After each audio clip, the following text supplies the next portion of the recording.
My Lords, most of this bill has focused on those who are trying to arrive in this country whose status is uncertain and contested. This amendment, however, is about our attitudes to British citizens whose status is agreed, lawful and should be uncontentious. And yet parts of this bill seem to be ambiguous about the rights and status of some British citizens. A reminder that British citizens are from a range of ethnic backgrounds, many first, second and third generation immigrant backgrounds, and as a society these factors are and should be irrelevant. We're all fully British, and it's what we have in common that matters. Perhaps it's also worth noting that British society in 2022 is not endemically racist. It has changed over recent decades. When I was a young activist in Coventry, Newcastle, then Bradford, gangs of racist thugs regularly hunted down and beat up immigrants. Often the police turned a blind eye, and also workplace discrimination was wide-scale. It changed because British citizens, often workers, enacted the slogan "Black and White Unite and Fight" and changed the climate and atmosphere and indeed laws and policies in this country.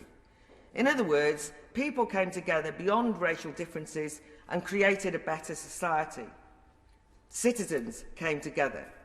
And I worry that there are elements of this bill that undermine those achievements and indeed do degrade citizenship. But I also worry that contributions opposing the bill, and I've listened to a lot more of them than I've spoken at, which is uncharacteristic of me, but I wanted to listen and learn. But I have been concerned that some contributions opposing the bill have sometimes done British citizens a disservice, dismissing perfectly reasonable concerns about, for example, the migrant boats or the lack of control over borders, and somehow dismissing that as a populist dog whistle, implying that British citizens are driven by anti-foreigner or even racist sentiments. So one of the reasons why I support this important amendment from the noble Lord Moylan is that I'm keen that we use this bill to show a commitment to a positive citizenship agenda, and it's just previously been argued by the noble Baroness that we have a public debate and discussion on it in positive terms. As I explained in relation to Clause 9 in Part 1 of the bill, and I am keen that we bolster the virtues of citizenship, and I worry that parts of this bill undermine citizenship in a divisive way. This amendment allows us to check back whether this bill causes any unintended damage, but also more proactively encourages a public debate on the equal rights and duties of all citizens. Under a range of circumstances, people can work, live and study in the UK without becoming citizens. But for those who actively choose to become citizens, or have chosen legally to become citizens, surely our aim should be to ensure that those citizens are fully welcomed and integrated into the social fabric of the UK. Indeed, the amendment mentions social cohesion, and the common bond of citizenship, it seems to me, is hugely important in 2022, as our society has rarely been more fragmented or atomised. Despite this, aspects of this bill and a range of government policies seem to indicate it's uncertain whether British citizenship is even a good thing or not.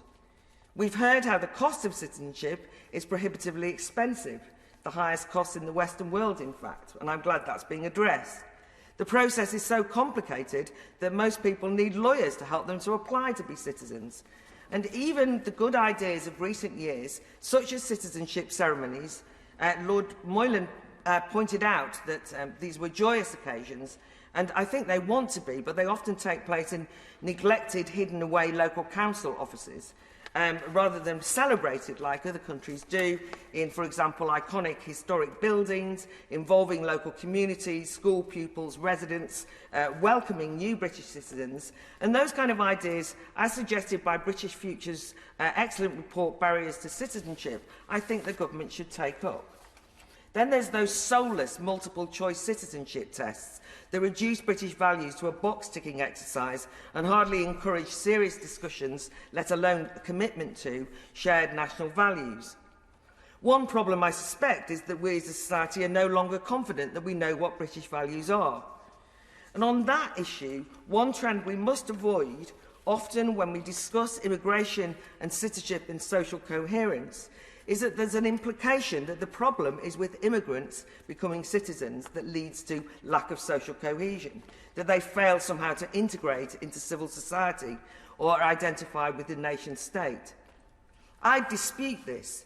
So much evidence shows, and anecdotally I know this, that many of those immigrant citizens are more likely to identify with the UK and be patriotic than, for example, your average activist student or your decolonising academics in British institutions, from universities to museums. That might be a bit glib, but I think we might all agree that British values are highly contested at home and have got nothing to do with immigration. What I would argue is that recasting the project of collective citizenry with an emphasis on what all citizens have in common is a very important and positive move, and that requires treating all British citizens as equal. One challenge to this is the present fashion for identity politics, which fuels divisions, viewing citizens through the prism of ethnic and cultural boxes. This has led to the de facto treatment of individuals from minority groups not as citizens in their own right, but simply as members of a particular ethnic background. And this has led to well-documented problems of parallel communities in many towns and cities, and more recently, this identity ideology has morphed into the racialising of politics and, for example, the absolutely unhelpful accusations of white privilege promiscuously thrown at citizens just because of their skin colour. Surely what we need then is a model of citizenship that cuts across this insidious focus on ethnicity or skin colour. It's one reason that I fear the controversial Clause 9 in Part 1 and other parts of the bill, which is actually this notion of citizenship where many citizens feel insecurity and that they're being treated as second-class citizens. British citizens from immigrant backgrounds fear that this bill itself is actually racialising their experience. To conclude, this amendment would allow a fresh and positive reassertion of the idea that in the UK, unlike other countries, citizenship, once legally and lawfully acquired, is a permanent, inviolable right. It's not a privilege and it's not provisional. That all British citizens are equal.